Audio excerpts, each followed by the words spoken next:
Muhammad claims to be a prophet around 40 years old, which is 610 AD.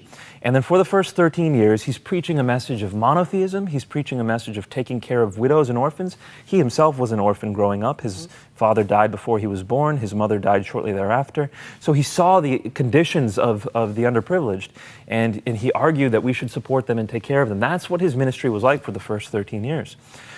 But when he ultimately fled to Medina, that is when he was able to start fighting. That is when he had an army at his control. And it was that very year that he started launching raids. And from that point till his death, we see a crescendo, an escalation of violence in his life. And when we talk about violence, you indicate, and I'm sorry if I'm pronouncing it wrong, Surah 9 as being one of the most violent books or part of the Quran. Exactly. So the Quran is not in chronological order. So chapter 1 is not the first. Chapter is actually in the 90s is the first one. The last chapter chronologically to have been composed is Surah 9. It is, bar none, the most violent. It's called Surat al-Bara, which means the chapter of disavowal. And it's basically disavowing all treaties with polytheists and also with Jews and Christians. And it tells Muslims to fight the unbelievers, to slay the infidels wherever you find them, take them captive and lay siege to them. That's chapter 9, verse 5. Chapter 9, verse 29 says specifically, Jews and Christians, fight them until they are subjugated and pay you money. Why? A few verses later, because Islam has been made to prevail over every other religion. Chapter 9, verse 33. Chapter 9, verse 111 is the one that says, if you die in jihad, you will go to heaven. So it launches Muslims right before Muhammad dies into this undelimited warfare. There was no end in sight. It was just fight. And that's why Muslims were able to conquer 1/3 of the known world. I'm talking from the shores of the Atlantic to the valleys of India within about 150 years. So where does this idea that this is a religion of peace come from? The words, the religion of peace, Islam is a religion of peace, is found nowhere in the Quran. It's found nowhere in the Hadith. It's not even really found in any polemical literature, any commentaries until the 20th century. So this is a modern phrase that was invented by people in India who were interacting with British folk. This was before India was reverted to its own control. And so that's where we see the phrase Islam is a religion of peace coming up in interactions between Western culture and Islam, usually when we're talking about polemics and apologetics. So is it accurate? Now, how do we mean the phrase Islam is a religion of peace? If we mean that there are peaceful Muslims, no one can argue with that. I would say the vast majority of Muslims in the world are peaceful, and I would say that without hesitation. But if we say Islam is a religion of peace, that's problematic because, again, Muslims are not Islam. Islam is the system. And like I said, Muhammad had been fighting from the first year that he could until he died. And he launched Muslims into battle such that they conquered 1/3 of the known world, and then they kept fighting. From that time until the fall of the Ottoman Empire, Muslims had a significant degree of military control throughout the world. It's really hard to say in any way that Islam is a religion of peace when we're talking about physical peace. Now, when we talk about jihad, not really considered a violent thing, but more defending a faith. Is that correct? In the West, that's what we were told growing up, that Muhammad only fought defensive battles. He was trying to protect the ummah, the Muslim people. The fact is, though, when you get past the modern narratives and you start reading the text of the Quran directly, and you start reading the history of Muhammad's life directly, there's no question that's not the case. He launched raids. Even the first battle that the Muslims fought, the Battle of Badr, was a result of a raid that he launched against a caravan that Muslims fought. And so from the beginning, there's no real distinction actually in that time between offensive and defensive battles. If you have an enemy, you fight them, is basically the way people saw it. And that wasn't just Muslim, that was everyone back then. But you cannot argue that Islam conquered 1/3 of the known world defensively. That doesn't make any sense. In your book, you also talk about jihad is a defensive move, or could be seen as a defensive move, but it has to be kind of claimed by someone in power. There were rules of jihad that were concretized a few hundred years after Muhammad. So Muhammad didn't lay out these rules per se. After the hadith, the traditions of Muhammad's life were collected, then people systematized, codified jihad. And in that codification process, there were conditions listed. A jihad should only be launched in defense of the Muslim people or for the purposes of advancing the Islamic faith. So it doesn't have to be just defensive. And it should be launched by a leader of the Muslim people. So this is why some people argue that after the Ottoman Empire fell, you couldn't have a legitimate jihad until ISIS came, because ISIS is establishing its own caliphate. And this is why it's such a big issue across the Islamic world, whether to recognize the caliphate of ISIS or not, because if so, then they could launch officially recognized jihad. So it's actually, yeah, these rules are important. I was actually speaking to a pastor in Nigeria the other day, and he said that in his neighborhood in Jos, Nigeria, before Muslims attack, and it happens quite regularly, they will distribute pamphlets saying, "Be forewarned, we will be attacking you." Really? Yep, and it's sometime within the next 2 weeks after those pamphlets come. And you ask the question, why would they do that? Because it is one of the rules of jihad. You have to tell people that they are going to be attacked. Wow. People had asked you to speak into this for a while, and you had said no. Well, the issue of jihad is so charged right now that people will question what your motives are when you talk about it.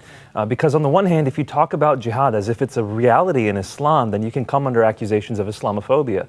Whereas if we don't talk about it at all, we're leaving our borders open or perhaps policies defenseless to what could be future attacks. So it's a very difficult issue to deal with, and I wanted to stay hands off. So why did you decide to delve in? Because after the attacks in Paris, all of a sudden the tension just rose. I was in England at the time. It reminded me very much of the 7/7 bombings. And then shortly after that... 7/7 bombings in England, right. And then shortly after that, San Bernardino happened, and I was back in the States at that time for Thanksgiving. And then it felt even worse than it felt right after 9/11, where people were just angry and confused. They had just forgiven people after the Paris attacks, and they didn't know how to handle the situation. And so what I didn't hear in this very charged political climate in the United States was something that was both charitable and also truthful. I heard one or the other, but not both. And so I felt like a voice needed to speak up, and that's why I wrote the book. This is an objective look at Islam, basically. As objective as I can be. I was trying not to import my Christian perspective so that it could be useful to people at large. The fact is, when you're looking at Islam's origins, you have texts. You can just read it, and you don't have to put too much of your lens on top of that. How did you become a Christian? You came, as I said, from a devout family. Your mother wears a burqa as well as your sister. So that's an example of how devout your family was. A long line of missionaries, and you become a Christian. And this is exactly why I feel like this is such an important time for us to engage this issue, because for me, a large part of the search happened starting in September 11th. See, it was kind of like a tectonic shift, like an earthquake, not in our world, but in the Islamic world as well. It was, especially in my world, because growing up, I had been taught that Islam was a religion of peace. I didn't use that phrase as if it were a propaganda or a lie. That's what I was taught as a Muslim, and therefore I truly believed it. And that's why when I hear Muslims say today Islam's a religion of peace, I don't accuse them of lying. But after September 11th happened, people wanted answers. How do you explain what these people did? Clearly they did it in the name of Allah. What about all the other incidents? If it were a one-off thing, maybe that could just be, them. But tons of people are doing this around the Muslim world, so how do you explain it? And it was through investigating their perspective. Those terrorists, they don't say, they don't do it silently. They tell you why they do it. And going back to the history of Islam, looking at the Quran, looking at Muhammad's life to say, what do these texts actually teach? And it was in the course of investigating my faith objectively, as possible, that I encountered a violent reality of Islam. Muslims are adherents of Islam, and Islam is the worldview of Muslims, but they are not the same. And you state that Muslims don't believe all the same things. Explain that. Well, Islam is a religion, it's a system, it's a political, socio-religious, legal system. Muslims are people. And if we want to understand this, we can think about, for example, Christianity. You've got billions of Christians around the world, but they don't all believe the same thing. Even if the Bible says something, that doesn't mean all Christians believe it. Far from it. People have different interpretations. Some people might never have read the Bible. Some people might be Catholic and import a Catholic tradition. Some people might be Protestant and import a Protestant tradition. Same way with Islam. You've got Islam, which is the system, and Muslims of all kinds of stripes, denominations, cultural backgrounds, levels of devotion. And so Muslims are all different people. So we should treat them, especially from our perspective as Christians, we should treat Muslims as image bearers of God, broken though they might be. Whereas we can criticize Islam as a system, we should love the people. How do you address some of those concerns that people genuinely have? Well, I mean, if you're a Christian especially, there's the leg up, because we can say that Christ loves us all, that Christ died for us while we were yet sinners. And so what that means for us as Christians is that we're called to love everyone. Jesus even says in the Sermon on the Mount that if you just love those who love you, what more are you doing than pagans? You're supposed to love those who do not love you so that you can be perfect like your Heavenly Father is perfect. So with Christians especially, it concerns me when they react with fear. Because what does 2 Timothy tell us? We have not been given a spirit of fear, but a spirit of power and love and self-control.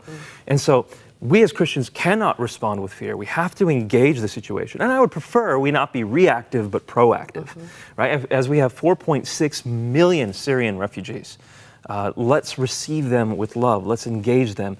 They need to know basic stuff like how to drive or how to speak English or what Canadian or American traditions are like. We can teach them that while also sharing our love for God, and that's the perfect opportunity to reach these people. You've received a lot of backlash because you've spoken out about this. Yeah, the problem is that people will see a criticism of Islam as a criticism of Muslims. And I actually kind of appreciate that, because I like the compassion. I like the idea that we should be looking out for those who might come under the gun for being minorities. So I appreciate that. The problem is, though, that Islam is not Muslims. And so when I'm talking about the Islamic faith, the history of Islam, I'm not criticizing Muslims. My mom is a Muslim. My father is a Muslim. I love Muslim people, but I worry about some of the things Islam teaches, because that can affect those who believe the religion. Explain what jihad is. Now, the term jihad itself means struggle. Now, because of that, some people will argue from the Islamic apologetic side that it's an internal struggle, a spiritual striving against oneself. And technically, it can mean that. But in the Quran, the majority of the times it is used, the vast majority, it implies a physical, violent struggle. And in Muhammad's life, we see that very clearly. When he encourages people to engage in jihad, he means to fight physically, to be ready to go out and emigrate and fight. And so after Muhammad's life, after the Quran, as Islamic tradition was being concretized into Sharia, into Islamic law, a very specific meaning of the word jihad came around, a legal term it became, a doctrine, which is fighting physically for the defense of the Islamic faith or for the propagation of the Islamic faith. And so that's what jihad ultimately came to mean. But, I mean, it's not something that all Muslims would take on or say that I'm going to... Exactly. You know, not all Muslims are Islamic jurists. Right. They don't know what the tradition is, so they will hear what their imam has told them, or they'll absorb it from their Islamic environment. For example, when I was raised as a Muslim, I was raised in the West. And so in the West, we say Islam is a religion of peace. And so jihad, I interpreted to be a solely defensive endeavor. Whereas in parts of the world that have seen Islamic power for centuries, for example, Arabia, the word jihad is often understood in a different light because of their context. Their leaders will often give a much more historical account of the term jihad, which is one of the things that is enjoined upon Muslims for the sake of the religion. Explain what Sharia law is, because that's another buzzword that we hear a lot as well. So Sharia, specifically in Arabic, means the way or the way to water. And imagine in the desert what that means. This is how you're supposed to live. This is how you'll receive life from God. So whereas in the Christian faith, the problem with man is sin, which has destroyed us. In the Islamic faith, it's not. The problem with man in Islam is ignorance. And so Islam teaches if you just know the way to live, then you will please God and you can earn your way into heaven, more or less, with God's grace. So that is why Sharia is so important. Muhammad tells people exactly how to live, what to do, whether you can wear gold or not as men, how many women you can marry, how many times a day to pray. That's all Sharia. As a part of understanding the codification, the law of Sharia, different schools of Islam developed. 4 Sunni schools in one branch of Islam, which is called Shia Islam. All of those see Sharia slightly differently. Major overlaps, for example, all 5 schools of Sharia teach that if you leave Islam, you can be killed for it. Okay. All 5 of them teach that. But then there's differences between the 5 as well, like how to pray or whether a woman has to give her consent before being given into marriage.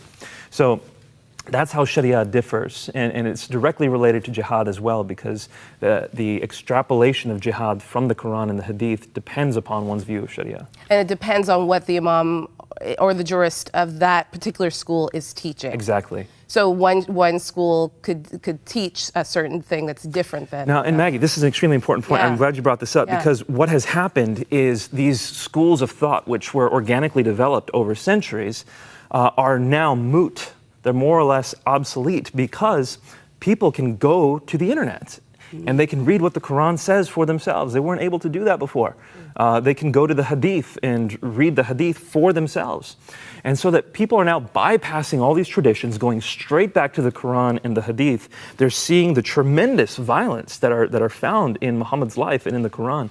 And that is causing them to do one of three things. It's causing them to either become nominal and say, I'm hands off, I don't want to do this.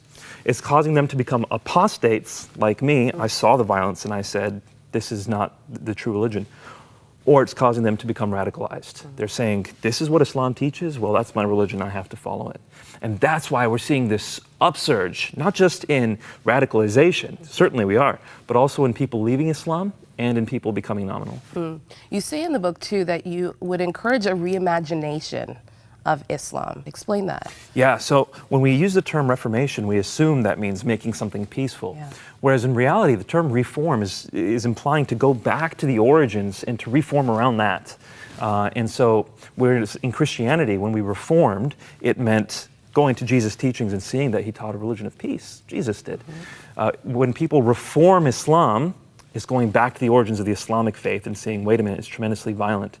So the Muslim Brotherhood, established in 1928, their primary goal when it was established was to follow the Hadith and the Quran. And look what happened. Offshoots of the Muslim Brotherhood are Boko Haram, ISIS, Al-Qaeda. This is the Islamic Reformation, the violent jihad that we see. The only way to fix this within the Islamic framework, and I'm not sure this is possible, but it would be to reimagine Islam, which some people are trying to do. They're called progressive Muslims. But I'm not sure that will work because Islam has always been defined by the Quran and Muhammad's life, and it teaches what it teaches. How do we as Christians reach out to our Muslim neighbors and love them and understand them? Yeah, I think the first thing to do would be to stop seeing them as other. Yeah. That's primarily how we make enemies out of people, is we put them in some box and we say, that's not us. The fact is we were all sinners before Christ saved us. And that ought to be, if we're Christian, the primary lens through which we see people is through the Christian lens. And so it doesn't matter who we are, Muslim, Jewish, agnostic, atheist, doesn't matter what you've done. Everyone needs Christ. And so get to know them as a person. What is their family life like? What are they wrestling with, struggling with? How can Christ help them? I'm a firm believer that the gospel helps everyone. So we take a look at the gospel, we say, how could the gospel help my Muslim neighbor? And as you become a friend with them, as you live life with them, have barbecues together or watch games together, whatever it is, or whatever women do, as you do that, also share how the gospel would help them in their situation, and let them live life with you, which is how I became a Christian, is because my friend lived life with me as a Christian, and I saw the truth of the gospel in light of Islam through friendship. But there was something about Christ that led you towards him. What was that? For me, it was the sheer fact that he claimed to be God. In the Islamic faith, that's strictly denied. Surah Al-Ma'idah, chapter 5 of the Quran, verse 72 says, if you believe Jesus is God, you will go to hell. And I started studying Jesus' life, and I started seeing what he did and how he lived his life. There's no question, there's a stark contrast between Jesus and Muhammad. And Jesus never carries a sword. Not even once in the scripture does he carry a sword. Anytime his disciples try to use it on people, he says, put away your sword. He who lives by the sword dies by the sword. So there's Jesus in contrast to Muhammad.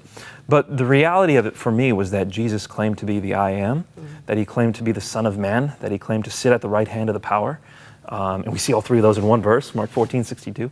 It's powerful that God became man, how much God loves us, that he is our Father. Islam denies that God is our Father. And so it was through this that I began to realize Jesus claimed to be God. He proved it by rising from the dead. I have to be a Christian. How do we as Christians battle this and love our neighbors instead of fearing them? I think that's a very critical distinction that we as Christians have to make. Are we primarily concerned with our own interests or with following Jesus? And if we are honest with ourselves and we say, I'm primarily concerned with following Jesus, then the answer is Jesus was willing to lay down his life for the sake of those who were his enemies. Romans 5:8, while we were yet sinners, Christ died for us. And so we shouldn't be worried about trying to preserve our own lives. Now, does that mean we should just let dangerous people into the country? No, because there are innocents here that we want to protect as well. But we shouldn't be afraid for our own lives. We should be seeing our lives as tools to reach people. And this is the perfect opportunity to reach people for the gospel. I'm not saying that the refugee crisis is a good thing, but God is able to use all things for the good of those who love him. And so in this time, we can receive people, we can love them, we can share Christ with people who would never have otherwise heard of him. And I think that's how we as Christians should be seeing this. I would love for you to speak into the camera to somebody who might be a Muslim that's watching this, has seen your name and thought, I need to stop and listen to what this guy's saying. What would you say to them? My encouragement to you would be to not see Islam versus Christianity as a battle of people, like us versus you. To not see, this as fighting, but a matter of coming to the truth together. Muslims and Christians coming together to find God, to worship him for who he is. If you seek, Jesus has told us, Matthew chapter 7, verse 7, ask and you shall receive, seek and you shall find, knock and the door shall be opened. So just pray. Ask God to reveal himself. If you want to know him, in Islam it says Allah remains behind a veil, whereas the Christian faith says that God will make himself revealed to you. So pray and ask him to reveal himself to you, and he will.